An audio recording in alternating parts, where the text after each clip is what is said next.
Business ഡയലോഗിലേക്ക് സ്വാഗതം.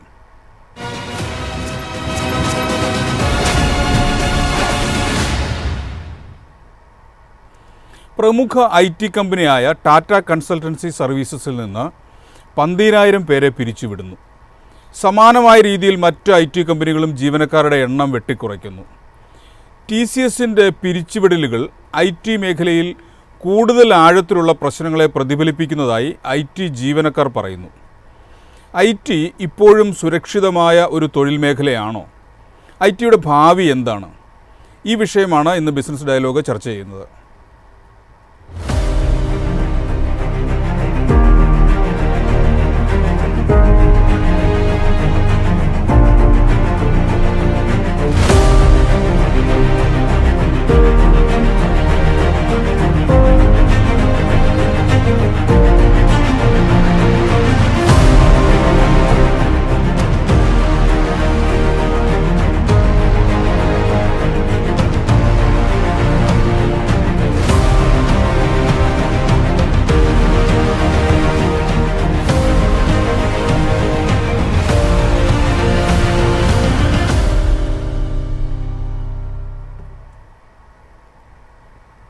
ഈ ചർച്ചയിൽ എന്നോടൊപ്പം IT employees association president Anoop Aby, public policy വിദഗ്ധ Vineetha Hariharan, Kerala IT and professional Congress നേതാവ് ജെയ്സ് ജോൺ വെട്ടിയാർ എന്നിവർ. ആദ്യം ശ്രീ അനൂപ്, ഈ TCSൽ നിന്നും മറ്റ് IT കമ്പനികളിൽ നിന്നുമൊക്കെയുള്ള പിരിച്ചുവിടലിനെ കുറിച്ചുള്ള വാർത്തകൾ പുറത്തു വരുമ്പോൾ ഇന്ത്യയിലെ IT പ്രൊഫഷണലുകൾക്കിടയിൽ തൊഴിൽപരമായ ഒരു ആശങ്ക ഉണ്ടാവുന്നുണ്ടോ? നമസ്കാരം. തീർച്ചയായിട്ടും ഇതിനകത്ത് ഈ IT കമ്പനികളിൽ ഇന്നെന്നല്ല എല്ലാ വർഷവും കുറച്ചധികം ആൾക്കാരെ പറഞ്ഞു വിടാറുണ്ട്. അത് നോൺ പെർഫോമിംഗ് ആയിട്ടുള്ളവരെയാണ് കൂടുതലായിട്ടും പെർഫോം ചെയ്യാത്തവരെയാണ് പറഞ്ഞു വിടാറുള്ളത്.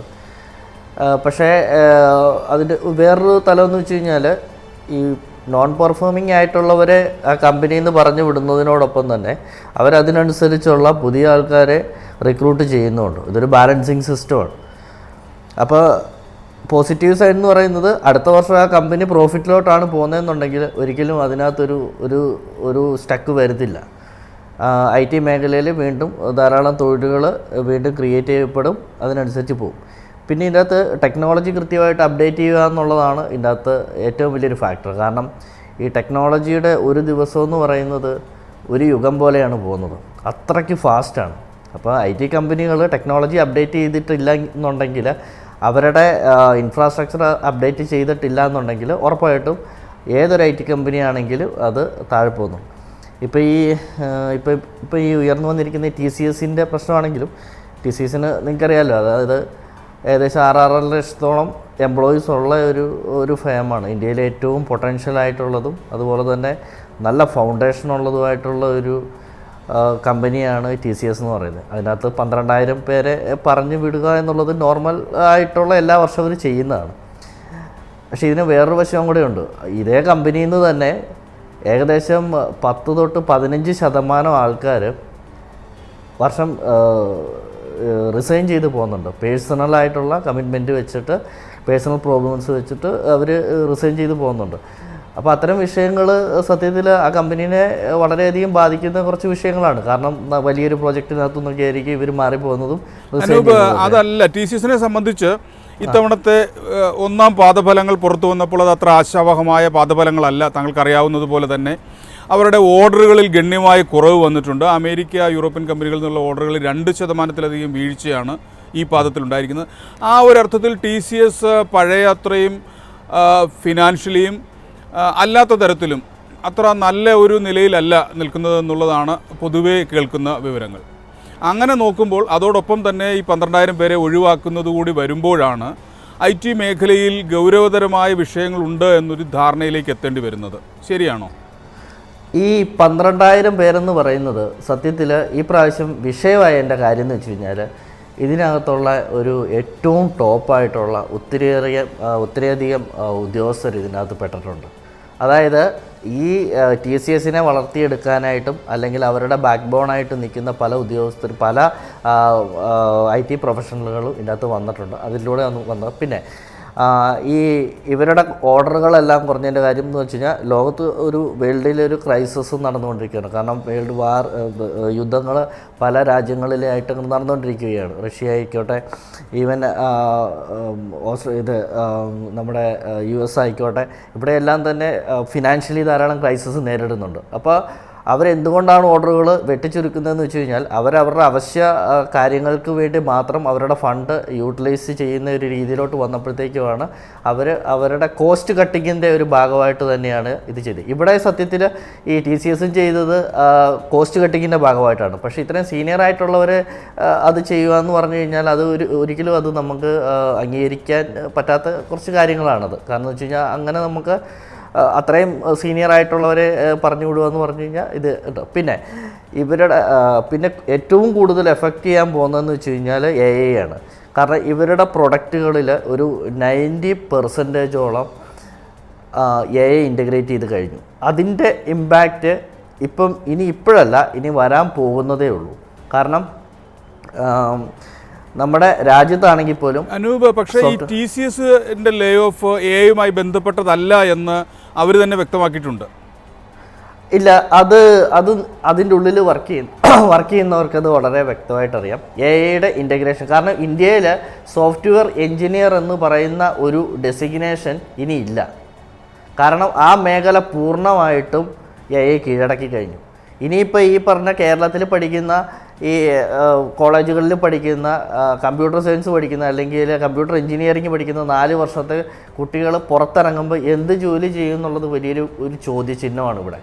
കാരണം A to Z കാര്യം 4 വർഷത്തെ കോഴ്സ് നമുക്ക് 4 ദിവസം കൊണ്ട് പൂർത്തിയാക്കാൻ പറ്റും.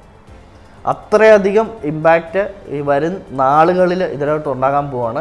കാരണം ഇവരുടെ ഈവൻ ഇൻഫോസിസ് ആയിക്കോട്ടെ, TCS ആയിക്കോട്ടെ, ഇവരുടെ എല്ലാം ഒരു 90% ആൾക്കാർ വർക്ക് ചെയ്യുന്നത്, അല്ലെങ്കിൽ ഏറ്റവും കൂടുതൽ ജോബ് ഓപ്പർച്യൂണിറ്റീസ് ക്രിയേറ്റ് ചെയ്യപ്പെട്ടിട്ടുള്ള ഏരിയ എന്ന് വെച്ച് കഴിഞ്ഞാൽ അവരുടെ കോൾ സെൻറ്ററുകളും ടെക്നിക്കൽ സപ്പോർട്ടുകളും അല്ല.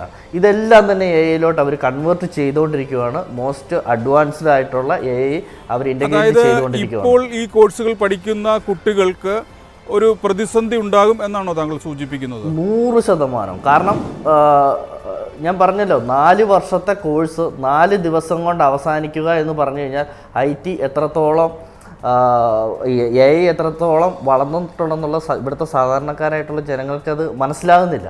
പിന്നെ നേരത്തെ എന്ന് വെച്ച് കഴിഞ്ഞാൽ ഈ ടെക്നിക്കൽ ആസ്പെക്റ്റിൽ വർക്ക് ചെയ്യുന്നവർക്ക് അവരെപ്പോഴും ഡെവലപ്പേഴ്സാണ്, അവർ ഡെവലപ്പേഴ്സ് തന്നെയായിരിക്കും. അവരൊരിക്കലും ഡോക്യുമെൻറ്റേഷൻ അത്തരത്തിലുള്ള വർക്കുകളോ അത്തരത്തിലോട്ടൊന്നും അവർ ഡൈവേർട്ട് ചെയ്യാറില്ലായിരുന്നു.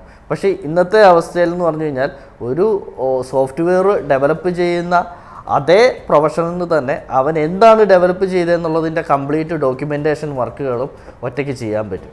അതാണ് ഇതിൻ്റെ ഇത്. പിന്നെ ഈവൻ ഈ പറഞ്ഞ ഒറ്റയ്ക്ക് ഡെവലപ്പ് ചെയ്യുക മാത്രമല്ല, കസ്റ്റമർ സപ്പോർട്ടിനടക്കം ആ AI ഇൻ്റഗ്രേറ്റ് ചെയ്തിട്ട് ചെയ്യാൻ പറ്റും. അതായത് ഏകദേശം ഒരു 5 വർഷം കൊണ്ടൊക്കെ തീരേണ്ട, അല്ലെങ്കിൽ ഇപ്പം നേരത്തേക്ക് എന്ന് വെച്ച് കഴിഞ്ഞാൽ ഒരു ഇ-കൊമേഴ്സ് ഒക്കെ ഒരു വെബ്സൈറ്റ് തീർക്കാനായിട്ട് ഏകദേശം 3 തൊട്ട് 4 മാസം 5 മാസമൊക്കെ സമയം എടുത്തിരുന്നിടത്ത് ഇന്ന് വെറും 15 ദിവസം 20 ദിവസം കൊണ്ടൊക്കെ അതിൻ്റെ ഫുള്ളായിട്ട്, അതായത് കസ്റ്റമറിൻ്റെ ഫീഡ്ബാക്ക് അടക്കമുള്ള കാര്യങ്ങൾ കംപ്ലീറ്റ് ചെയ്യാനായിട്ട് പോയി. അപ്പോൾ ഇങ്ങനെ വരുന്നിടത്ത് ഇത്രയും കുട്ടികൾ ഈ കോളേജുകളിൽ പഠിച്ചിറങ്ങി വന്നു കഴിയുമ്പോഴത്തേക്ക് എന്ത് ചെയ്യും എന്നുള്ളതിലോട്ടുള്ള ഒരു വലിയൊരു ചോദ്യചിഹ്നമുണ്ട്. ശരി, വളരെ ഗൗരവം അറിയിക്കുന്ന ഒരു വിഷയമാണ്. താങ്കളിലേക്ക് മടങ്ങി വരാം. ശ്രീമതി വിനീത ഹരിഹരൻ, അദ്ദേഹം പറഞ്ഞതുപോലെ IT ഒരു ക്രോസ് റോഡിലാണ്. അങ്ങനെയാണെങ്കിൽ സർക്കാരിൻ്റെ ഭാഗത്തു നിന്ന് എന്തൊക്കെ നടപടികളാണ് ഇവരെ സഹായിക്കാൻ വേണ്ടിയിട്ട് ചെയ്യാൻ കഴിയുക? തീർച്ചയായിട്ടും ആദ്യമായിട്ട് ഇത് TCSന്റെ ഒരു സ്പെസിഫിക് TCS ഇഷ്യൂ ആണ് ഇത്. ലൈക്ക് ഇത് റിപ്പിൾ TCS ഇഷ്യൂ മാത്രമല്ല, മറ്റു പല കമ്പനികളും സമാനമായ രീതിയിൽ ആളുകളെ പിരിച്ചുവിട്ടിട്ടുണ്ട്, പിരിച്ചുവിടാൻ പ്ലാൻ ചെയ്യുന്നുണ്ട്. അത് ഞാൻ പറയാൻ പോകുന്നത്, TCS ഇപ്പോഴത്തെ ഒരു ന്യൂസ് തന്നെ TCS has dehired 12,000 people. Last ഇയറും അവർ FY24 ഒരു 13,000 പീപ്പിളിനെ retrench, they are dehired 13,000 people. അപ്പോൾ TCS സ്പെസിഫിക് ആയിട്ട് മാത്രം നോക്കിയിട്ട് IT മേഖലയിൽ മൊത്തം ഒരു സെന്റിമെന്റ് ഓഫ് ഫിയർ ഉണ്ടാക്കുന്നത് it is not correct. Because ripple effect of course അത് ഉണ്ടാകും, റിപ്പിൾ എഫക്ട് ഉണ്ടാകും. പക്ഷേ സ്റ്റഡീസ് നമ്മൾ കെയർഫുള്ളി അനലൈസ് ചെയ്യുകയാണെങ്കിൽ, അൺലെസ് പറയുന്ന IT ഇൻഡസ്ട്രി അനലൈസ് ചെയ്ത എക്സ്പേർട്ടിന്റെ അടുത്ത് നമ്മൾ ചോദിക്കുകയാണെങ്കിൽ, അവരുടെ സ്റ്റഡീസ് പ്രകാരം ഈ മിഡ് ക്യാപ് കമ്പനീസും non-IT സെക്ടർ കമ്പനീസും അവരുടെ ആയ രീതിയിൽ അവർ IT ഡിപ്പാർട്ട്മെന്റ്സ് സെറ്റപ്പ് ചെയ്യാൻ നോക്കുന്നുണ്ട്. അപ്പൊ അവരുടെ വക കുറെ ഹയറിംഗ് ഉണ്ടാകും IT സെക്ടറിൽ. പിന്നെ ഓപ്പൺ ജോബ്സ് ഇപ്പോൾ ഓൾമോസ്റ്റ് 1 lakh ഓപ്പൺ ജോബ്സ് ഉണ്ട്. അതിൽ 65% IT മേഖലയിൽ ഉണ്ടാകും. ഒരു 5 to 6 lakh പീപ്പിളിന്റെ ഹയറിംഗ് IT മേഖലയിൽ തന്നെ ഉണ്ടാകും എന്നാണ് സ്റ്റഡീസ് പറയണത്. അപ്പൊ ഒരു മൊത്തത്തിൽ ഒരു ഫിയർ സിൻഡ്രോം ഉണ്ടാവേണ്ട കാര്യമില്ല, ഒരു പാനിക് ബട്ടൺ റേസ് ചെയ്യേണ്ട കാര്യമില്ല. ഇതും അവർ പറയുന്നത് മിഡ് ടു സീനിയർ ലെവൽ ആൾക്കാരാണ് അവർ ഡീഹയർ ചെയ്യണത്. അതിനെ കുറിച്ച് ഞാൻ പിന്നെ പറയാം. പക്ഷെ ഇതിപ്പോ മിഡ് ടു സീനിയർ ലെവലിൽ ഡീഹയർ ആണ്. പക്ഷെ അറ്റ് ദ സെയിം ടൈം അത്രത്തോളം അവർ യങ്സ്റ്റേഴ്സിന് എടുക്കുന്നുണ്ട്, വർക്ക് ഫോഴ്സിൽ അവരെടുക്കുന്നുണ്ട് എന്നാണ് പറയണത്. അവര് എസ്പെഷ്യലി ഫോർ ദാറ്റ് അവരെ കൂടുതൽ അവർക്ക് അപ്സ്കിൽ ചെയ്യാൻ പറ്റും, അവരെ റീട്രെയിൻ ചെയ്യാൻ പറ്റും. മോഡേൺ ഡേ ടെക്നോളജീസും മെഷീൻ ലേണിംഗും AI-യും ക്ലൗഡ് സ്കിൽസും അതൊക്കെ പഠിപ്പിക്കാൻ അവർക്ക് എളുപ്പമാണ് ചെറിയ കുട്ടികൾക്ക്. പക്ഷെ ഇത് ഒരു ഐ വുഡ് സേ മാനേജ്മെന്റ് തെറ്റായ ഒരു രീതിയിൽ ഒരു പോണ ഒരു സംഭവമാണ്. മിഡ് ടു സീനിയർ ലെവൽ ആൾക്കാർ അവരെത്രത്തോളം ഒരു 10 കൊല്ലം 15 കൊല്ലം ഒരു ഓർഗനൈസേഷനിൽ ഇൻവെസ്റ്റ് ചെയ്ത് അവരുടെ ഇമോഷണൽ എനർജീസും ഇൻവെസ്റ്റ് ചെയ്തിട്ടുണ്ട്. അവരുടെ ഫാമിലീസിന് ഇമ്പാക്ട് ഉണ്ടാകുന്നത് അതൊക്കെ TCS പോലെ ഓർഗനൈസേഷന് എക്സ്പെക്ട് ചെയ്യുന്നതല്ല. ബിക്കോസ് ടാറ്റ കമ്പനി എന്ന് പറഞ്ഞത് തന്നെ ഒരു വലിയൊരു ഹ്യൂമൻ ഓർഗനൈസേഷൻ ആയിട്ടാണ് കാണുന്നത് നമ്മളൊക്കെ. ടാറ്റ ഒരു അംബ്രല്ല ഓർഗനൈസേഷൻ ആണ്. എത്രത്തോളം ടാറ്റ കമ്പനീസ് ഉണ്ട്, അവിടേക്ക് ഡിപ്ലോയ് ചെയ്യായിരുന്നു, റീഡിപ്ലോയ് ചെയ്യായിരുന്നു അവർക്ക്. അവരൊരു ഹ്യൂമൻ ഓർഗനൈസേഷൻ ആയിരുന്നെങ്കിൽ, ഇത് continue to be a human organisation with social welfare vision, പിന്നെ they should have done that. Because പണ്ടൊക്കെ ടാറ്റ അഡ്മിനിസ്ട്രേറ്റീവ് സർവീസസ് എന്ന് പറയുമ്പോൾ വലിയൊരു പ്രസ്റ്റീജിയസ് സർവീസസ് ആയിരുന്നു. IAS പോലെ തന്നെ ടാറ്റ അഡ്മിനിസ്ട്രേറ്റീവ് സർവീസസ് ഉണ്ടായിരുന്നത്. അതൊക്കെ നമുക്ക് കിട്ടുന്നത് തന്നെ ലൈഫ് ലോങ് ആയിട്ട് ഒരു കരിയർ ഉണ്ടാവും. ലൈഫ് ലോങ് എന്ന് പറഞ്ഞ പബ്ലിക് സെക്ടറിൽ പോലെ 9 to 5 എടുത്തിട്ട് ഒരു വർക്കും ചെയ്യാണ്ട് നമുക്ക് പൈസ കിട്ടും, അങ്ങനത്തെ ഒരു രീതിയിലായിരുന്നില്ല. പക്ഷെ ഒരു എംപ്ലോയി ടാറ്റ സർവീസസിൽ പോകുമ്പോൾ, ടാറ്റ കമ്പനിയിൽ പോകുമ്പോൾ അവർ ലൈഫ് ലോങ് ആയിട്ട് ഗ്രോ ചെയ്യാൻ പറ്റും, റീസ്കിൽ ചെയ്യാൻ പറ്റും, അപ്സ്കിൽ ചെയ്യാൻ പറ്റും. പിന്നെ they will retire in a very very very senior and evolve പൊസിഷനിലാണ് അവർ റിട്ടയർ ചെയ്യുക. അറ്റ് ദ സെയിം ടൈം ഇപ്പൊ ഈ മിഡ് ലെവൽ മാനേജേഴ്സിന് അവർക്ക് വൈ നോട്ട് അഡ്വൈസേഴ്സ് ആയിട്ട്, അവർക്ക് ചെറിയ കുട്ടികളെ അഡ്വൈസ് ചെയ്യാനായിട്ട് വേറെ കുറെ എക്സ്പീരിയൻസസ് ഉണ്ടാവും അവർക്ക്. Not only technical but also other skills they will have, managerial experiences, പിന്നെ വേറെ കുറെ ഇമോഷണൽ ഇന്റലിജൻസ് ഉണ്ടാകും. അതൊക്കെ അവർക്ക് ട്രാൻസ്മിറ്റ് ചെയ്യാൻ പറ്റും യങ്ങർ ജനറേഷൻ. അപ്പൊ അതൊക്കെ അവർ ആലോചിക്കുന്നതായിരുന്നു. പിന്നെ but at the same time there are other companies like Wipro, Infosys, they are all hiring people. And also global capability centers, central government നടപടി ഉണ്ടാക്കിയ ലാസ്റ്റ് ബഡ്ജറ്റിൽ അനൗൺസ് ചെയ്ത കാര്യത്തിൽ ഗ്ലോബൽ കേപ്പബിലിറ്റി സെന്റേഴ്സ് ഇപ്പൊ വലിയ രീതിയിൽ വരുന്നത്. കുറെ ഹയറിംഗ് ഉണ്ടാവുന്നുണ്ട് IT മേഖലയിൽ. ഇപ്പോൾ ക്വസ്റ്റ്യൻ ചോദിച്ചാൽ what can the government of India do? One thing, നമ്മുടെ ടീം മിനിസ്ട്രി ഓഫ് ഇൻഫർമേഷൻ ടെക്നോളജിയും and also ministry of labour hour ചെയ്യേണ്ട ഒരു കാര്യം, ഹൈ ടൈം ആയിട്ട് ചെയ്യേണ്ട കാര്യം, നമ്മുടെ എഡ്യൂക്കേഷൻ എന്തൊക്കെയാണ് നമ്മുടെ കോഴ്സസ് നമ്മൾ ഡിപ്ലോയ് ചെയ്യുന്നത്, what are the courses we are giving to the new generation, അതിന്റെ ഒരു what is the fitment, industry fitment എന്താണെന്ന് അത് ചെയ്യേണ്ട ഒരു വലിയൊരു അത്യാവശ്യം തന്നെയാണ്. അത് ഒരു മാപ്പിംഗ് ചെയ്യേണ്ടതാണ്. എത്ര ആൾക്കാർക്ക് ഇപ്പൊ ജോലി എവിടെയാ ഉള്ളത്, വേറെ കേപ്പബിലിറ്റീസ് ഇൻഡസ്ട്രീസിൽ ഏതൊക്കെയാ സെക്ടേഴ്സിലെ ജോലികളുടെ ആവശ്യം, അതിന്റെ ഒരു മാച്ച് ആയിട്ട് വേണം നമ്മുടെ എഡ്യൂക്കേഷനും കൊടുക്കേണ്ടത്. നമ്മള് ഇപ്പൊ IT ആണെങ്കിൽ മാത്രം IT-യിൽ മാത്രം ഫോക്കസ് ചെയ്ത ഹേർഡ് മെന്റാലിറ്റി എന്നല്ല ഇന്ത്യയിൽ. ബാലൻസ്ഡ് ആയിട്ട് എഡ്യൂക്കേഷൻ വേണം, ബാലൻസ്ഡ് ആയിട്ട് കരിയർ ഓപ്പർച്യൂണിറ്റീസും വേണം. വിനീത ഹരിഹരൻ, ഈക്വൽ ഫോക്കസ് വേണം. ശരി, ഞാൻ യോജിക്കുന്നു. എങ്കിൽ പോലും IT മേഖലയിലുള്ള ജീവനക്കാരുടെ തൊഴിൽ സുരക്ഷ ഉറപ്പാക്കാൻ ഗവൺമെന്റിന് ഉത്തരവാദിത്വമില്ലേ? അതെ, IT ഇപ്പോൾ ഈ TCS പോലെ organisations also they come under the purview of the shops and establishment act, industrial disputes act. അപ്പോൾ ടെക്നിക്കലി സ്പീക്കിംഗ് TCS ഇപ്പോൾ എറണാകുളത്ത് സപ്പോസ് എറണാകുളം ഡിസ്ട്രിക്റ്റിൽ TCS ഒരു കമ്പനി എസ്റ്റാബ്ലിഷ് ചെയ്താൽ they will come under that purview of that act. അപ്പോൾ അവർ actually they should inform the government, ministry of ലേബറിനെ inform ചെയ്യണം. അവർ ഡീഹയർ ചെയ്യുകയാണെങ്കിൽ ആരെങ്കിലും technically speaking very legally speaking അവരെ ഇൻഫോം ചെയ്യേണ്ട കാര്യമാണ് ഇത്. പക്ഷെ അവരെന്താ ചെയ്യണമെന്ന് വെച്ചാൽ അവര് മുൻപോട്ട് അവരോട് പറയും, റിസൈൻ ചെയ്യിപ്പിക്കും. അവര് ബെഞ്ച് ചെയ്തിട്ട് അവരെ ഒരു വർക്കും കൊടുക്കാണ്ട് അവര് മോറലി അവര് റിസൈൻ ചെയ്യിപ്പിക്കും. ഇക്കാര്യത്തിൽ നമ്മുടെ IT പോളിസിയിൽ ഒരു മാറ്റം ഉണ്ടാകേണ്ടതാണോ? IT പോളിസിയിൽ മാത്രമല്ല ലേബർ പോളിസീസിലും നമുക്ക് വരുത്തേണ്ട ഒരു കാര്യമാണ്. ഓഫ്കോഴ്സ് മിനിസ്റ്റർ ഓഫ് ലേബർ ഇപ്പോൾ ഒരു they are pressurizing IT firms to take lateral entry ആയിട്ട് കുറെ പേര് സ്കില്ലിംഗ് കൊടുത്തിട്ട് അവരെ ഹയർ ചെയ്യാനായിട്ട് ഒരു പ്രഷർ കൊടുക്കുന്നുണ്ട്. That is okay. പക്ഷെ at the same time ഞാൻ പറഞ്ഞ പോലെ match making between what the companies want and what skills people want. I mean, what skills the educational institutions are giving. അതിന്റെ ഒരു മാച്ച് മേക്കിംഗ് എക്സസൈസസ് മിനിസ്ട്രി ഇടപെട്ട് intervene ചെയ്യേണ്ട ഒരു കാര്യം തന്നെയാണ്. They can do that very easily. At the same time, maybe ഒരു social security ഇവർക്ക് ഈ ഒരു ഡീഹയർ ചെയ്യുന്ന ആൾക്കാർക്ക് ഒരു ഓഫ് കോഴ്സ് കമ്പനി തന്നെ കൊടുക്കുന്നുണ്ട്, സെവറൻസ് പാക്കേജസ് കൊടുക്കുന്നുണ്ട്. പക്ഷെ ഓവർ ആൻഡ് അബൌട്ട് ദാറ്റ് അവർക്ക് ഈവൻ ആഫ്റ്റർ 6 months വരെ അവർക്ക് ജോലി കിട്ടില്ലെങ്കിൽ അവർക്ക് എന്തെങ്കിലും ഒരു സബ്സിഡി ഓർ എന്തെങ്കിലും ഒരു ഗ്രാന്റ് കൊടുക്കുകയാണെങ്കിൽ it will be very useful from the ministry of IT or ministry of labour or any other. ശരി, വ്യക്തമാണ്. താങ്കളിലേക്ക് മടങ്ങി വരാം. ശ്രീ അനൂപ്, നമ്മൾ ചരിത്രപരമായി IT ഒരു സുരക്ഷിത കരിയർ മേഖലയായിട്ടാണ് നമ്മൾ കണക്കാക്കിയിരുന്നത്. ഇപ്പോൾ ഈ സുരക്ഷിത മേഖല എന്നുള്ള ആ ഒരു ലേബല് ഇനി ITക്ക് ഉപയോഗിക്കാൻ പറ്റില്ല എന്നൊരവസ്ഥയിലേക്ക് എത്തിക്കഴിഞ്ഞു. എന്താണ് ഈ IT മേഖലയിലെ ഇനി ഒരു ഭാവി? ഇല്ല, ഇതിനകത്ത് സുരക്ഷിത മേഖല എന്ന് പറഞ്ഞാൽ അത് IT എപ്പോഴും സുരക്ഷിത മേഖല തന്നെയാണ്. പക്ഷേ ITയിൽ കൃത്യമായിട്ടുള്ള കാലഘട്ടങ്ങളിൽ കൃത്യമായിട്ടുള്ള സമയങ്ങളിൽ അപ്ഡേഷൻസ് നടന്നില്ലെങ്കിലാണ് IT എപ്പോഴും ഒരു സുരക്ഷിത മേഖല അല്ലാതിരിക്കുന്നത്. ഇപ്പം ഈ മേഡം പറഞ്ഞ പോലെ തന്നെ ഗവൺമെൻറ്റിന് സത്യം പറഞ്ഞാൽ ഇന്ത്യയിൽ IT കമ്പനികൾ വളർന്നു വന്നത് ഒരിക്കലും സർക്കാരിൻ്റെ അല്ലെങ്കിൽ ഏതെങ്കിലും ഒരു ഗവൺമെൻറ്റിൻ്റെ പ്രസൻസിലല്ല. ഇതൊരു സ്വന്തമായിട്ട് ഡെവലപ്പ് ചെയ്ത് വന്ന ഒരു ഇൻഡസ്ട്രിയാണ്.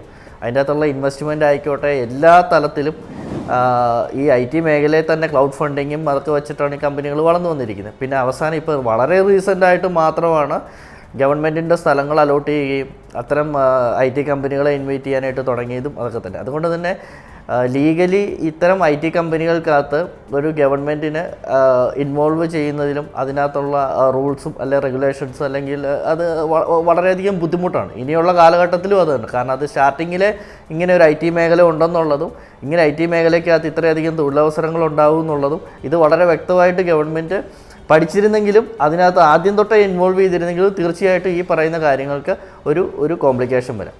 പിന്നെ ഇതിനകത്ത് ഈ ഞാൻ പറഞ്ഞല്ലോ, അതായത് IT മേഖലയിൽ എന്നും തൊഴിൽ വന്നുകൊണ്ടേയിരിക്കും. അതായത് പുതിയ AI വന്നെന്ന് പറഞ്ഞാലും ഹാർഡ്വെയർ സോഫ്റ്റ്വെയർ, അതായത് അതൊരു AI എപ്പോഴും നമ്മുടെ ഒരു റെഗുലർ ലൈഫിലോട്ട് ഒരു ഇൻറ്റഗ്രേറ്റ് ചെയ്യപ്പെടുന്ന ഒരു സാധനമാണത്. അതുകൊണ്ട് തന്നെ നമ്മുടെ ഹ്യൂമൻ ലൈഫ് കുറേയൊക്കെ ഈസിയാക്കാനും ഇത് വളരെയധികം ഇത് ചെയ്യുന്നുണ്ട്. പക്ഷേ ഇതിലൂടെ ധാരാളം പ്രൊഡക്റ്റുകൾ ഡെവലപ്പ് ചെയ്യാൻ പറ്റും. കമ്പനികൾ പല പ്രൊഡക്റ്റുകൾ ഇനി ഓരോന്നും അപ്ഡേഷൻസ് വരുന്തോറും വരും. അതുകൊണ്ട് തൊഴിലൊരിക്കലും IT സെക്ടറിൽ കുറയില്ല. പിന്നെ ഏറ്റവും കൂടുതൽ ഇപ്പോൾ ലാൻഡ് ഏരിയ മാക്സിമം നമ്മൾ യൂട്ടിലൈസ് ചെയ്ത് കഴിഞ്ഞു. IT സെക്ടറിൽ ഒരു 90% ലാൻഡ് ഏരിയ നമ്മൾ യൂസ് ചെയ്ത് കഴിഞ്ഞു. ഇനിയുള്ളതുള്ള എയർ സ്പേസാണ്. എയർ സ്പേസിലാണ് ഇനിയുള്ള അടുത്ത ഒരു 10 തലമുറയ്ക്കുള്ളതാണ് എയർ സ്പേസ് ഉള്ളത്. അപ്പോൾ ആ മേഖലയിലായിരിക്കും ഇനി ഏറ്റവും കൂടുതൽ തൊഴിലവസരങ്ങൾ സൃഷ്ടിക്കാൻ പോകുന്നതും. അത് റോബോട്ടിക്സ്, ഇപ്പോൾ ഇന്ത്യയിൽ തന്നെയാണെങ്കിലും ഒരു 90% കമ്പനികൾ അവരുടെ മാനുഫാക്ചറിങ് യൂണിറ്റുകൾ റോബോട്ടിക്സിലോട്ട് അത് ഇൻ്റഗ്രേറ്റ് ചെയ്തുകൊണ്ട് ഇരിക്കുകയാണ്. നമ്മൾ കൂടുതൽ തൊഴിൽ നഷ്ടപ്പെടാനല്ലേ സാധ്യത? ഇപ്പോൾ വന്നിരിക്കുന്ന ഈ സാങ്കേതിക മാറ്റങ്ങൾ, AI-യും ഓട്ടോമേഷനും ഒക്കെ പോലുള്ള സാങ്കേതിക മാറ്റങ്ങൾ കൊണ്ട് ഇത്രയധികം തൊഴിൽ നഷ്ടപ്പെട്ടിട്ടുണ്ട്. ഭാവിയിൽ താങ്കൾ പറഞ്ഞതുപോലെ റോബോട്ടിക്സിലേക്ക് മാറുന്ന സമയത്ത് എത്രമാത്രം അല്ലെങ്കിൽ എത്ര ശതമാനം IT തൊഴിലുകൾ നഷ്ടപ്പെടാനാണ് സാധ്യതയുള്ളത്? അല്ല, ഇത് വളരെ പ്രധാനപ്പെട്ട ഒരു ഫാക്ടറാണ്. കാരണം വെച്ചാൽ ഈ പറയുന്ന IT കമ്പനികൾ, ഞാനിപ്പോൾ അവരുടെ ഭാഗത്തു നിന്നുകൊണ്ട് പറയുന്നതല്ല, ഒരു IT പ്രൊഫഷണലിലെ ഒരു കമ്പനി എടുത്താൽ അവരെ ട്രെയിൻ ചെയ്യിപ്പിക്കാനായിട്ട് ആ കമ്പനി സ്പെൻഡ് ചെയ്യുന്ന പൈസ എന്ന് പറയുന്നതുണ്ടല്ലോ, അത് നമുക്ക് ഒരിക്കലും ചിന്തിക്കാൻ പറ്റാത്തതിൻ്റെ മുകളിലാണ്. ഈവൻ നിങ്ങൾ ഈ പറഞ്ഞ TCS ആണെങ്കിൽ പോലും 6 മാസം അവർക്ക് കൊടുക്കുന്ന ട്രെയിനിങ് എന്ന് പറഞ്ഞു കഴിഞ്ഞാൽ വേൾഡ് ക്ലാസ് ട്രെയിനിങ് ആണ് കൊടുക്കുന്നത്. ഇത്രയും ട്രെയിനിങ് കൊടുത്ത് അത്രയും ടൈം അത്രയും പൈസ സ്പെൻഡ് ചെയ്തതിന് ശേഷമാണ് ആളൊരു പ്രൊഫഷണലായിട്ട് അവിടെ വരുന്നത്. പക്ഷേ ഇത് കൊണ്ടുവരേണ്ടത് സത്യത്തിൽ എഡ്യൂക്കേഷൻ സിസ്റ്റത്തിലാണ്. അവിടുന്ന് ഈ സാധനം കറക്റ്റ് ചെയ്ത് കൊണ്ടുവരുന്നിരുന്നെങ്കിൽ ഇപ്പോൾ റോബോട്ടിക്സ് ആയിക്കോട്ടെ, റോബോട്ടിക്സിലോട്ട് ഇൻ്റഗ്രേറ്റ് ചെയ്യുമ്പോഴത്തേക്ക് റോബോട്ടിക്സ് മേഖലയിൽ പ്രൊഫഷണൽസിന് എണ്ണം വളരെ കുറവാണ്. ഇവരെ എങ്ങനെ നമ്മൾ ട്രെയിൻ ചെയ്യിപ്പിച്ചെടുക്കും? ഏതെങ്കിലും ഒരു കമ്പനി അവരുടെ ഫ്രഷേഴ്സിനെ എടുക്കുന്നതിൻ്റെ ഒരു പ്രധാന കാരണം എന്ന് വെച്ച് കഴിഞ്ഞാൽ ഫ്രഷേഴ്സിനെ അവർക്ക് എടുക്കാനുള്ള പ്രൊവിഷൻസും എല്ലാ ഫ്രഷേഴ്സിനെ മാത്രമല്ല കുറച്ച് ഫ്രഷേഴ്സിനെയും കുറച്ച് എക്സ്പീരിയൻസ്ഡ് ആയിട്ടുള്ള ആ ഒരു ലെവലിൽ എടുക്കുന്നത്. പക്ഷേ അവർക്ക് കിട്ടുന്ന എല്ലാവരും വളരെ എക്സ്പീരിയൻസ്ഡ് ആണെങ്കിൽ ആ കമ്പനിയുടെ പ്രൊഡക്ടിവിറ്റി എന്തായിരിക്കും? അപ്പോൾ IT മേഖലയിൽ ഒരിക്കലും തൊഴിൽ നഷ്ടം വരുത്തില്ല. പക്ഷേ കമ്പനികൾ ഇന്നോവേറ്റീവ് ആയിട്ടുള്ളതും കൃത്യമായിട്ടുള്ള R&D സെൻറ്ററുകളും അതിൻ്റെ റിസർച്ച്, അതിൻ്റെ വളരെ ടോപ്പ് ലെവലിൽ റിസർച്ച് വരുന്ന 10 വർഷം ഇനി എന്ത് സംഭവിക്കുന്നു എന്നുള്ളതിൻ്റെ വളരെ കറക്റ്റായിട്ടുള്ള മാർക്കറ്റ് സ്റ്റഡി ചെയ്താൽ ആ കമ്പനികൾക്ക് ഉറപ്പായിട്ട് IT സെക്ടറിൽ നിൽക്കാൻ പറ്റും. പക്ഷേ ഇതിനോടൊപ്പം തന്നെ ഗവൺമെൻറ് ഉണ്ട്. ഈ ഗവൺമെൻറ് അതിൽ കൃത്യമായിട്ട് ഇടപെട്ടില്ലെങ്കിൽ അതിൻ്റേതായിട്ട് ഇവർക്ക് ഇതൊന്നും കിട്ടത്തില്ല. കാരണം എന്ന് വെച്ചാൽ ഗവൺമെൻറ്റിന് ഒരു തരത്തിലും ഇവർ ഈ IT കമ്പനികളിലോ ഉള്ളിലോട്ട് ആക്സസ് ചെയ്യാൻ പറ്റാത്തതിൻ്റെ കാര്യം എന്ന് വെച്ച് കഴിഞ്ഞാൽ അത്രയും അപ്ഡേറ്റഡ് ആണ് അത്രയ്ക്കും ടെക്നിക്കലി അപ്ഡേറ്റഡ് ആയിട്ടുള്ള ടെക്നിക്കൽ ആസ്പെക്റ്റിൽ വർക്ക് ചെയ്യുന്നവർ ഗവൺമെൻറ് സെക്ടറിൽ കുറവാണ്.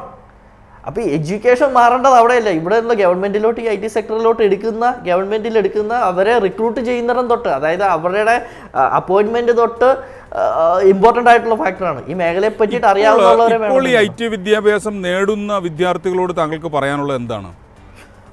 ഇപ്പം കമ്പ്യൂട്ടർ സയൻസ് ആയിക്കോട്ടെ, അവർ ചെയ്യുന്ന എംബഡഡ് സിസ്റ്റം ആയിക്കോട്ടെ, എന്ത് പ്രോഗ്രാം ആയിട്ടോ ഇതെല്ലാം AI-ലോട്ട് ഓൾറെഡി ഇൻ്റഗ്രേറ്റ് ചെയ്ത് കഴിഞ്ഞു. ഈ കുട്ടികളെ 4 വർഷം ഇപ്പം പഠിച്ചുകൊണ്ടിരിക്കുന്ന പ്രോഗ്രാമിങ് പഠിച്ചുകൊണ്ടിരിക്കുന്ന സോഫ്റ്റ്വെയറുകൾ പഠിച്ചുകൊണ്ടിരിക്കുന്ന ഈ കുട്ടികളെ എന്ത് ചെയ്യുമെന്നാണ്.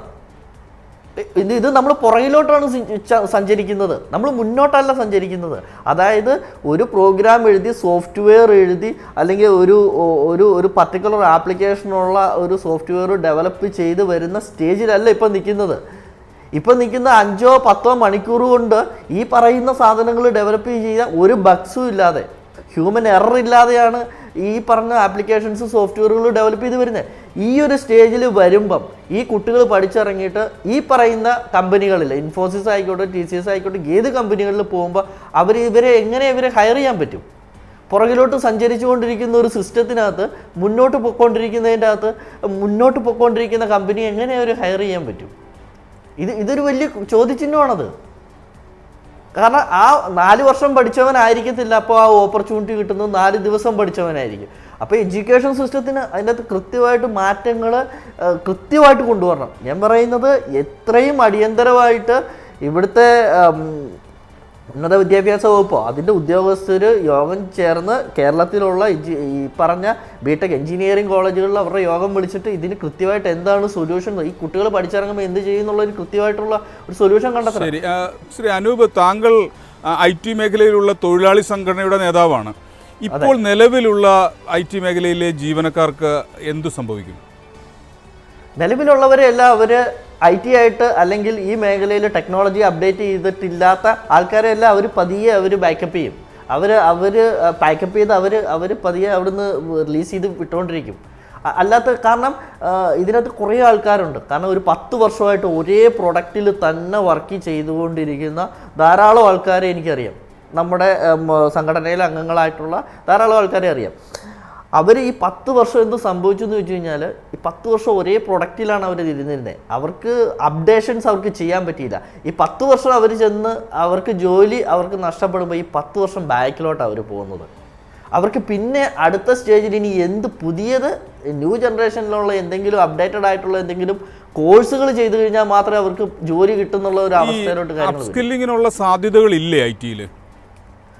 അപ്സ്കില്ലിങ് ചെയ്യാനായിട്ട് മോസ്റ്റ്ലി വർക്ക് ലോഡ് വളരെയധികം കൂടുതലാണ്. ഇവർക്ക് ടൈം എന്ന് പറയുന്നത് അതായത് വളരെ കുറച്ച് ടൈമാണ് കിട്ടുന്നത്. ഇവർക്ക് ലൈഫിലിപ്പം എൻജോയ് ചെയ്യാനായിട്ടുള്ള ടൈം പോലും ഇവർക്ക് വളരെ കിട്ടാറില്ല. ഉള്ള സമയം എന്ന് പറഞ്ഞു കഴിഞ്ഞാൽ ടഫസ്റ്റ് വർക്കാണ്, വളരെ ടഫായിട്ടുള്ള വർക്കാണ്. അതുകൊണ്ട് തന്നെ ഇവരെ സ്കില്ല് ചെയ്യുക എന്ന് പറഞ്ഞു കഴിഞ്ഞാൽ അവർക്കൊരു ടൈം കിട്ടണം. അല്ലെങ്കിൽ കമ്പനി അതിനനുസരിച്ച് അത്തരം കമ്പനികൾ അതിനനുസരിച്ച് ഇത് ചെയ്യണം, അതിനനുസരിച്ചുള്ള കോഴ്സുകൾ പ്രൊവൈഡ് ചെയ്യണം. പക്ഷേ ധാരാളം കമ്പനികൾ കോഴ്സുകൾ പ്രൊവൈഡ് ചെയ്യുന്നുണ്ട്, അവരതിനനുസരിച്ചുള്ള സപ്പോർട്ട് കൊടുക്കുന്നുണ്ട്. പക്ഷേ അത് ഈ പറഞ്ഞ നല്ല ലെവലിൽ വർക്ക് ചെയ്യുന്ന ഡെവലപ്പേഴ്സിനെ സംബന്ധിച്ച് അവർക്കത് അറ്റൻഡ് ചെയ്യാൻ പറ്റാത്ത സാഹചര്യമാണ്. ശരി, ഞാൻ താങ്കളിലേക്ക് മടങ്ങി വരാം. ശ്രീമതി വിനീത ഹരിഹരൻ, നമ്മളൊരു നയപരമായ കാഴ്ചപ്പാടിൽ നോക്കുമ്പോൾ ഈ IT മേഖലയിൽ കൂടുതൽ തൊഴിൽ സ്ഥിരത ഉറപ്പാക്കാൻ എന്ത് നടപടികളാണ് ഗവൺമെൻറ് തലത്തിൽ എടുക്കാൻ കഴിയുക? അതെ, ഇപ്പൊ നമ്മുടെ പാനലിസ്റ്റ് പറഞ്ഞ പോലെ തന്നെ ഗവൺമെന്റ് ആയിട്ട് കുറെയൊക്കെ ഡീകപ്പിൾ ചെയ്ത ഒരു ഇൻഡസ്ട്രിയാണ് IT ഇൻഡസ്ട്രി. ഓർഗാനിക്കലി ഡെവലപ്പ് ചെയ്തിട്ടും അവരുടെയായ കേപ്പബിലിറ്റീസിൽ വളർന്നു വന്ന ഒരു ഇൻഡസ്ട്രിയാണ് IT industry. But at the same time ഇപ്പോൾ ഈ റീസെന്റ് ആയിട്ട് ഗവൺമെന്റ് ഓഫ് ഇന്ത്യയുടെ കാര്യം പറയുകയാണെങ്കിൽ ബഡ്ജറ്ററി അനൗൺസ്മെന്റ് ഉണ്ടായിട്ടുണ്ട്. ഗ്ലോബൽ കേപ്പബിലിറ്റി സെന്റേഴ്സിനും AI ലേണിംഗിന് വേണ്ടിയിട്ടും AI ഡെവലപ്മെന്റിന് വേണ്ടിയിട്ട് കൺട്രിയിൽ ഒരുപാട് അനൗൺസ്മെന്റ്സ് വന്നിട്ടുണ്ട്.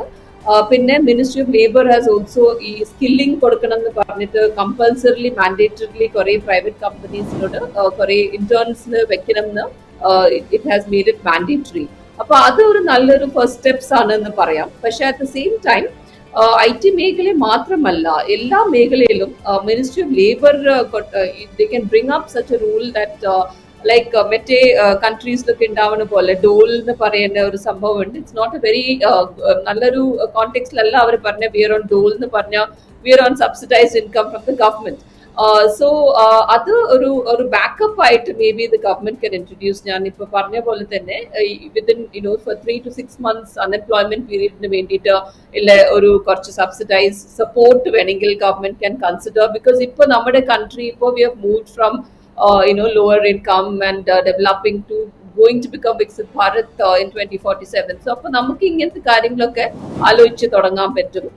പിന്നെ നമ്മുടെ ഇൻകം ഡിസ്പാരിറ്റിയും കുറഞ്ഞൊരു സാഹചര്യമാണ് ഉള്ളത് ഇപ്പോൾ. അതുകൊണ്ട് തന്നെ ഈ ഒരു ഡെവലപ്പിംഗ് സിനാരിയോയില് നമുക്ക് ഇങ്ങനത്തെ കാര്യങ്ങളും നമുക്ക് ആലോചിക്കാവുന്നേ ഉള്ളൂ. വിത്തിൻ 3 to 6 months അൺഎംപ്ലോയ്മെന്റ് പീരീഡിൽ government can subsidise these families. അങ്ങനത്തെ കുറച്ച് കാര്യങ്ങളും പിന്നെ ഓഫ് കോഴ്സ് ഗവൺമെന്റിന്റെ തന്നെ ഒരു ഇൻഡക്ഷൻ സിസ്റ്റം. ഇപ്പോൾ IT ഈസ് ഒരു മാൻഡേറ്ററി ആണ് അക്രോസ് സ്പെക്ട്രംസ്. നമുക്ക് IT ഇല്ലാണ്ട് പറ്റില്ല. ഇത്രത്തോളം ഡിജിറ്റലൈസേഷൻ ഉണ്ടായ സ്ഥിതിക്ക് ഇന്ത്യയിലും ഗ്ലോബലിയും without IT there is no industry, there is manufacturing cannot survive without IT. Even agriculture is IT dependent now. App നോക്കിയിട്ടൊക്കെയാണ് ഫാമേഴ്സ് തന്നെ അഗ്രികൾച്ചർ ചെയ്യുന്നത്. അപ്പൊ IT ഒരു ബിക്കം ഒരു integral part of every sector എന്ന് പറയാം. അപ്പൊ അതുകൊണ്ട് തന്നെ IT ഒരിക്കലും ഒരു it never become irrelevant. IT especially growing industrialisation, growing digitalisation efforts. അപ്പോൾ പക്ഷേ ഈ IT മേഖലയിൽ ഇപ്പോൾ നിലവിൽ ഈ തൊഴിൽ നഷ്ടപ്പെട്ട പ്രൊഫഷണലുകളെ പുനരധിവസിപ്പിക്കാൻ ഗവൺമെന്റിന്റെ ഭാഗത്ത് എന്തെങ്കിലും പദ്ധതികളുണ്ടോ? ഇല്ല, നിലവിലില്ല. പക്ഷെ സ്റ്റാർട്ടപ്സിനും ഒരുപാട് സപ്പോർട്ട് കൊടുക്കുന്നുണ്ട് ഗവൺമെന്റ് ഓഫ് ഇന്ത്യ. അപ്പൊ one more thing, may be these people who are being asked to go, അവർ ഈ സെവറൻസ് പാക്കേജ് വെച്ചിട്ട് അവർക്ക് ഒരു സ്വന്തമായിട്ട് എന്തെങ്കിലും തുടങ്ങാനായിട്ട് ഒരു it can be an inspiration for them because one door closes another one opens എന്ന് പറയുന്ന പോലെ അവർ ഈ ഓപ്പർച്യൂണിറ്റി സീസ് ചെയ്തിട്ട് അവരുടെയായ ഒരു IT ചെറിയൊരു സ്റ്റാർട്ടപ്പ് ഉണ്ടാക്കിയാൽ തന്നെ അവർക്ക് ഒരുപാട് ഓപ്പർച്യൂണിറ്റീസ് കിട്ടും. ബിക്കോസ് ഇപ്പൊ പറഞ്ഞ പോലെ non-IT കമ്പനീസും അവരുടെയായ ഒരു IT സെറ്റപ്പ് ക്രിയേറ്റ് ചെയ്യാൻ നോക്കുകയാണ്. പിന്നെ they will also hire vendors. അപ്പൊ അവര് സപ്പോർട്ട് സിസ്റ്റമായി മാറാം വലിയ കമ്പനീസിന് വേണ്ടിയിട്ട്. അപ്പൊ ആ ഒരു that also can be thought about by these people who are being rehired. Mid level മാനേജേഴ്സും കൂടിയാണ്. അപ്പൊ അവർ സ്വന്തമായിട്ട് ഒരു സ്റ്റാർട്ടപ്പ് നടത്താനായിട്ട് കേപ്പബിലിറ്റീസ് ഉള്ള ആൾക്കാരും കൂടിയാണ്. പിന്നെ ഓഫ് കോഴ്സ് നമ്മൾ കേൾക്കാറുണ്ട് IT ഇൻഡസ്ട്രിയിൽ ഏർലി റിട്ടയർമെന്റ് അറ്റ് 40, പിന്നെ അത് കഴിഞ്ഞിട്ട് ഒരു വേറെ കരിയർ ചൂസ് ചെയ്തിട്ട് അവർ ഒരുപാട് സമ്പാദിച്ചിട്ട് അവർ പിന്നെ ഓർഗാനിക് ഫാമിങ്ങിലൊക്കെ പോണ ഒരു കാര്യങ്ങളൊക്കെ നമ്മൾ കേൾക്കാറുണ്ട്. അപ്പോൾ മേ ബി ഒരാള് ഒരു IT മേഖലയിൽ മാത്രം ഫോക്കസ് ചെയ്യാണ്ട് അവർ at the same time like but then it was just told അവർക്ക് സമയമില്ല എന്ന് പറയുന്നുണ്ട് വേറെ കുറെ കാര്യങ്ങൾ പഠിക്കാനായിട്ട്. May be compulsorily the company should also think of കുറച്ചൊരു ഹോളിഡേ പീരിയഡ് വേറെ അവർ തന്നെ റീട്രെയിൻ ചെയ്തിട്ട് വരാനായിട്ടുള്ള ഒരു പീരിയഡ് കമ്പനീസ് തന്നെ കൊടുക്കണം അനിവാര്യമായിട്ട്. അപ്പൊ അത് may be government of India or respective state governments അത് മേ ബി ഒരു അഡ്വൈസറി ആയിട്ട് കൊടുക്കാൻ പറ്റും IT കമ്പനീസിന്. Mandatory training periods, mandatory retraining, upskilling for employees. ശരിയാണ്, പല കമ്പനികളും അത് ഓൾറെഡി സ്റ്റാർട്ട് ചെയ്യുന്നുണ്ട്. താങ്കളിലേക്ക് മടങ്ങി വരാം. ശ്രീ അനൂപ്, ഈ AI ഓട്ടോമോഷനൊക്കെ പോലുള്ള സാങ്കേതിക മാറ്റങ്ങളോട് IT നിലവിലുള്ള ജീവനക്കാർ എങ്ങനെയാണ് പ്രതികരിക്കുന്നത്? അവർക്ക് വളരെ ബുദ്ധിമുട്ടാണ്. കാരണം എന്താണെന്ന് വെച്ച് കഴിഞ്ഞാൽ അവർക്കിതൊന്നും പഠിക്കാനുള്ള അവസരങ്ങൾ അല്ലെങ്കിൽ അതിനുള്ള ആ ഒരു ഇൻഫ്രാസ്ട്രക്ചർ അവർക്ക് കിട്ടുന്നില്ല എന്നുള്ള വലിയൊരു ഫാക്ടറാണ്. അവർക്ക് എല്ലാവർക്കും അറിയാം ഞങ്ങൾ ബാക്കിലാണ്, ഞങ്ങൾ ഇപ്പോഴത്തെ നിലവിലുള്ള ടെക്നോളജി എല്ലാ IT പ്രൊഫഷണൽസിനും അറിയാം ഞങ്ങൾ ടെക്നോളജി അപ്ഡേറ്റഡ് അല്ല, ഞങ്ങൾ അപ്ഡേറ്റ് ചെയ്തില്ലെങ്കിൽ ഈ ഫീൽഡിൽ നിന്ന് പോകുമെന്ന് എല്ലാവർക്കും അറിയാം. അപ്പോൾ അത് അവർക്കത് അതിനുള്ള ഒരു സംവിധാനം ഗവൺമെൻറ് തലത്തിൽ തന്നെ ഒരുക്കേണ്ടതാണ്. ഈവൻ ഈ പറഞ്ഞ L&T ആയിക്കോട്ടെ TC ഇവർക്കെല്ലാം തന്നെ എഞ്ചിനീയറിംഗ് കോളേജുകളിലും പല കോളേജുകളിലും പല കോഴ്സുകളും ഇവർ പ്രൊവൈഡ് ചെയ്യുന്നുണ്ട്. പബ്ലിക്കലി വളരെയധികം ഇൻവോൾവ് ആയിട്ടുള്ള പല കോഴ്സുകളും ഇവർ പ്രൊവൈഡ് ചെയ്യുന്നുണ്ട്, അവരെ ഡെവലപ്പ് ചെയ്തുകൊണ്ട് വരാൻ വേണ്ടിയിട്ട് ഒരു കമ്മ്യൂണിറ്റീനെ. പക്ഷേ ഇത് ഗവൺമെൻറ്റിൻ്റെ ഉള്ളിൽ ഒരു സിസ്റ്റത്തിൻ്റെ ഉള്ളിൽ ഒരു സ്കൂളായിക്കോട്ടെ എഡ്യൂക്കേഷൻ ആയിക്കോട്ടെ, ഇപ്പോൾ നമ്മുടെ ഇവിടുത്തെ എഡ്യൂക്കേഷൻ്റെ അകത്ത് പറഞ്ഞു കഴിഞ്ഞാൽ ഒരു വർഷം മുമ്പേ നമ്മൾ പ്രിൻ്റ് അടിച്ച് ഇവിടെ വെച്ചിരിക്കുകയാണ് പുസ്തകം.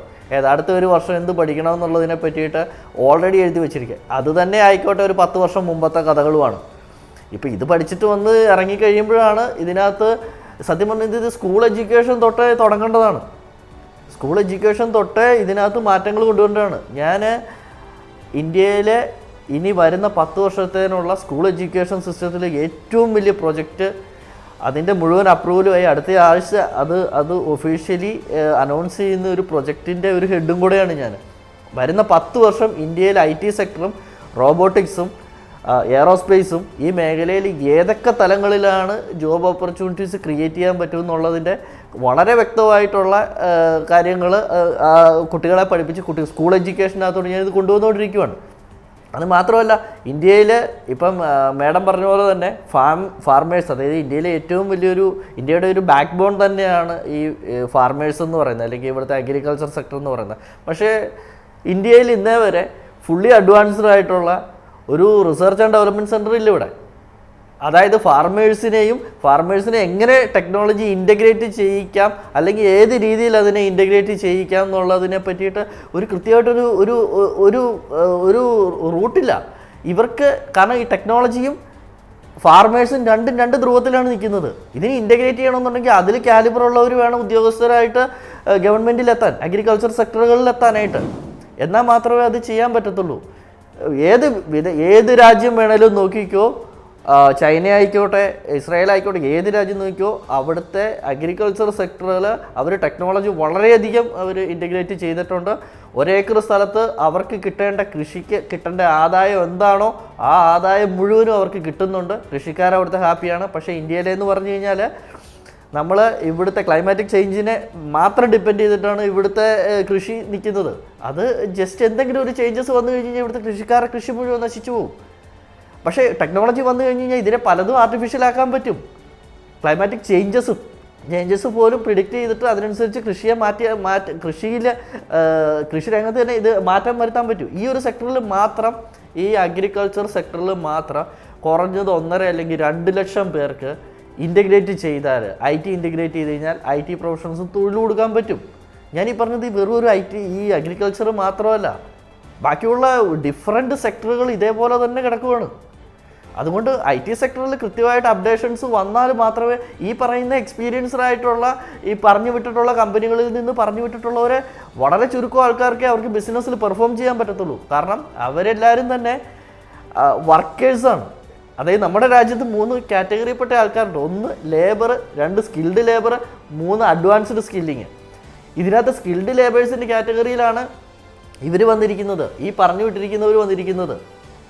അഡ്വാൻസ്ഡ് സ്കില്ലിങ്ങിലോട്ട് അവർക്ക് പോകാൻ പറ്റില്ല. അവർക്ക് പോകാൻ പറ്റണമെന്നുണ്ടെങ്കിൽ അവർ സ്വന്തമായിട്ട് ഇന്നോവേറ്റീവ് ആയിട്ടുള്ള എന്തെങ്കിലും ചെയ്യണം. എന്നാൽ മാത്രമേ അവർക്ക് പോകാൻ പറ്റത്തുള്ളൂ. 40 വർഷം അല്ലെങ്കിൽ 20 വർഷം 50 വർഷം അവർ കമ്പനി വർക്ക് ചെയ്തതിന് ശേഷമാണ് അവർ പുറത്തോട്ടിറങ്ങുന്നത്. ഈവൻ ബിസിനസ് ലെവലിൽ അവർക്ക് ഫിനാൻഷ്യൽസ് പോലും, അതായത് മണി മാനേജ്മെൻറ്റ് പോലും വളരെയധികം അവർ കഷ്ടപ്പെടും. ശരി, വ്യക്തമാണ്. ഞാൻ ഇടപെടുകയാണ്. ശ്രീ ജെയ്സ് ജോൺ ലൈനിലുണ്ട്. ശ്രീ ജെയ്സ് ജോൺ, ശ്രീ ജെയ്സ് ജോൺ കേൾക്കാമോ? ശ്രീ ജെയ്സ് ജോൺ, TCSൻ്റെ നിലവിൽ ഇപ്പോൾ ജീവനക്കാരെ പിരിച്ചുവിട്ട ഈ പശ്ചാത്തലത്തിൽ IT മേഖലയിലൊരു അനിശ്ചിതത്വം നിലനിൽക്കുന്നുണ്ടോ? ITയുടെ ഭാവി എന്താണെന്നാണ് താങ്കൾ വിലയിരുത്തുന്നത്? നിരവധി കമ്പനികൾ ഈ അവസരത്തിൽ അവരുടെ കോസ്റ്റ് കട്ടിങ്ങിന്റെ ഭാഗമായിട്ട് നിരവധി ജീവനക്കാരെ പിരിച്ചുവിടുന്ന വാർത്തകൾ കേൾക്കുന്നു. പലപ്പോഴും ആശങ്കകൾ ഉണ്ട്. എന്നിരുന്നാൽ തന്നെയും ഈ പറയുന്ന പോലെ ടെക്നോളജി മാറുമ്പോൾ അതിനകത്ത് അപ്ഡേറ്റ് ചെയ്യുക എന്നുള്ളത് ഒരു യാഥാർത്ഥ്യമാണ്. അങ്ങനെ സ്കിൽ ഡെവലപ്പ് ചെയ്ത് കഴിഞ്ഞാൽ നമുക്ക് ഇൻഡസ്ട്രിയിൽ പിടിച്ചു നിൽക്കാൻ കഴിയുമെന്നുള്ള കാര്യം നമുക്ക് ഉറപ്പാണ്. ഈ പറഞ്ഞ പോലെ നമ്മൾ പലപ്പോഴും ആശങ്കപ്പെടുത്തുന്നു, ഭയപ്പെടുത്തുന്നു, അല്ലെങ്കിൽ AI പോലുള്ള ടെക്നോളജി വരുന്നു, ജോലി നഷ്ടപ്പെടുന്നു. പക്ഷെ അങ്ങനെ വലിയൊരു ആശങ്കയുടെ ആവശ്യമില്ല എന്ന് വേണം കരുതാൻ. കാരണം ടെക്നോളജിയിൽ ഈ പറഞ്ഞ പോലെ AI ഉപയോഗപ്രദമാക്കിക്കൊണ്ട് ആ ലെവലിലേക്കുള്ള പഠനങ്ങളും കൂടുതൽ ആ രംഗത്ത് സ്കില്ല് ഡെവലപ്പ് ചെയ്യുക എന്നുള്ളതാണ് പ്രധാനമായിട്ടും കാണേണ്ടത്. പിന്നെ ഈ പറഞ്ഞ പോലെ ആഗോള മാന്ദ്യം സംഭവിക്കുമ്പോൾ തീർച്ചയായിട്ടും കമ്പനികൾ ജീവനക്കാരെ പിരിച്ചുവിടുന്നുണ്ട്. പക്ഷെ അതിനകത്ത് മറ്റൊരു വശം എന്ന് പറയുന്നത് യാതൊരുവിധ മുന്നറിയിപ്പും ഇല്ലാതെ പെട്ടെന്ന് IT ജീവനക്കാരെ പിരിച്ചുവിടുമ്പോൾ ശരി, ഈ IT ജീവനക്കാരുടെ ഈ തൊഴിൽ നഷ്ടം ഒഴിവാക്കാൻ ഗവൺമെന്റ് തലത്തിൽ എന്തെങ്കിലും നയപരമായ വ്യതിയാനം ആവശ്യമാണോ? എന്തെങ്കിലും നയമാറ്റം പ്രതീക്ഷിക്കുന്നുണ്ടോ? അല്ല, തീർച്ചയായിട്ടും ഞാൻ ചർച്ച മുഴുവൻ കേൾക്കാൻ ഒരു സാഹചര്യം ഉണ്ടായില്ല യാത്രയിലായതുകൊണ്ട്. പക്ഷെ എനിക്ക് മുമ്പ് സംസാരിച്ച പാനലിസ്റ്റ് ഇങ്ങനെ ഒരു കാര്യം ഇങ്ങനെ സൂചിപ്പിക്കുകയുണ്ടായി. കാരണം ഈ അവര് IT ജീവനക്കാർ അവരുടെ സ്കിൽ അല്ലെങ്കിൽ ഈ മേഖലയിൽ ഗവൺമെന്റ് സംഭാവന ഇല്ലായിരുന്നു, അവർ സ്വയമേ അവർ ഡെവലപ്പ് ചെയ്ത് എടുത്ത കാര്യങ്ങൾ തന്നെയാണെന്നുള്ളത് അത് ഒരു വസ്തുത തന്നെയാണ്. പക്ഷെ ഈ പറഞ്ഞ പോലെ ഗവൺമെന്റ് ഈ മാറിയ സാഹചര്യത്തിൽ, അതായത് ഈ കാലഘട്ടത്തിൽ IT ജീവനക്കാരെ സംരക്ഷിക്കേണ്ടത്, കാരണം അവര് നാടിന് വലിയൊരു എന്താ പറയാ, അവരുടെ ആ സമ്പത്ത് നമ്മുടെ നാട്ടിന് പ്രയോജനപ്പെടുന്ന രീതിയിൽ, പ്രത്യേകിച്ച് വിദേശ മലയാളികൾ അവരുടെ ഫണ്ടുകളൊക്കെ പ്രത്യേകിച്ച് കേരളത്തില്, ഇന്ത്യയില്, നമ്മുടെ ഇന്ത്യയെ അതുപോലെ കേരളത്തെയൊക്കെ ഡെവലപ്മെന്റിലേക്ക് നയിക്കാൻ അവരൊക്കെ ഒത്തിരി വിയർപ്പൊഴുക്കിയതാണ്. അവരുടെ മനസ്സും ശരീരവും അവരുടെ ജീവിതവും ഒക്കെ നമുക്കറിയാം. ഒരു കുറച്ച് നാളുകൾ അവര് ജോലി ചെയ്ത് കഴിയുമ്പോൾ ഒരു പക്ഷേ ഈ പറഞ്ഞ പോലെ കോസ്റ്റ് കട്ടിങ്ങിന്റെ ഭാഗമായിട്ട് അല്ലെങ്കിൽ പെർഫോമൻസ് എന്ന് പറഞ്ഞൊരു ആ ഒരു അടിസ്ഥാനത്തില് അവരെ യാതൊരു ദാക്ഷിണ്യവും ഇല്ലാതെ പറഞ്ഞു വിടുന്ന ഒരു സാഹചര്യമുണ്ട്. പക്ഷെ അത് അവരുടെ മാനസിക നിലയൊക്കെ പല രീതിയിൽ തകർക്കുന്നു, അല്ലെങ്കിൽ അവരുടെ മുമ്പോട്ടുള്ള പ്രയാണത്തെയൊക്കെ തകർക്കുന്നതാണ്. ആ സാഹചര്യത്തിൽ IT ജീവനക്കാരെ സംരക്ഷിക്കേണ്ടതും അതേപോലെ ഇങ്ങനെയുള്ള ഈ ഒരു സാഹചര്യത്തില് അവരുടെ ജോലി ഉറപ്പാക്കേണ്ടതും ഗവൺമെന്റിന്റെ ഒരു കൃത്യമായ ഇടപെടൽ ആ കാര്യത്തിൽ വേണം. ഈ പറഞ്ഞ പോലെ ഒരുപാട് പുതിയ പാർക്കുകൾ വരുന്നുണ്ട്. പക്ഷെ ഈ പറഞ്ഞ പോലെ ഗവൺമെന്റ് ഈ പറഞ്ഞ പുതിയ ടെക്നോളജിയിൽ അവരെ പ്രാവീണ്യം കൊടുക്കാനുള്ള ഒരു സംവിധാനം നിലവിലുള്ള വിദ്യാർത്ഥികൾക്ക് പഠനത്തോടൊപ്പം തന്നെ. ശരി, വ്യക്തമാണ്. ഞാൻ ഇടപെടുകയാണ്. ഇന്ത്യൻ IT വ്യവസായത്തെക്കുറിച്ചുള്ള നമ്മുടെ ഈ ചർച്ച ഇവിടെ പൂർണ്ണമാകുമ്പോൾ തൊഴിൽ തേടുന്നവർക്ക് സുരക്ഷിത മേഖലയായി IT തുടരുന്നുണ്ടോ എന്ന ചോദ്യത്തിന് ലളിതമായൊരു ഉത്തരം ഇല്ലെന്ന് പറയേണ്ടി വരും. പരമ്പരാഗത അർത്ഥത്തിൽ തൊഴിൽ സുരക്ഷ മാറിയേക്കാം. എന്നാൽ സാങ്കേതിക പരിണാമത്തിനൊപ്പം നീങ്ങാൻ തയ്യാറുള്ളവർക്ക് ഒട്ടേറെ അവസരങ്ങൾ ഇനിയുമുണ്ട്. ഇന്ത്യൻ IT വ്യവസായം തളരുകയല്ല, വികസിച്ചുകൊണ്ടിരിക്കുന്നു എന്ന് തന്നെയാണ് ചർച്ചയിൽ പങ്കെടുത്ത നമ്മുടെ പാനലിസ്റ്റുകൾ വ്യക്തമാക്കിയത്. ചർച്ചയിൽ പങ്കെടുത്ത ശ്രീ അനൂപ്, ശ്രീമതി വിനീത ഹരിഹരൻ, ശ്രീ ജെയ്സ് ജോൺ, നന്ദി. മറ്റൊരു വിഷയവുമായി അടുത്തയാഴ്ച കാണാം. നമസ്കാരം.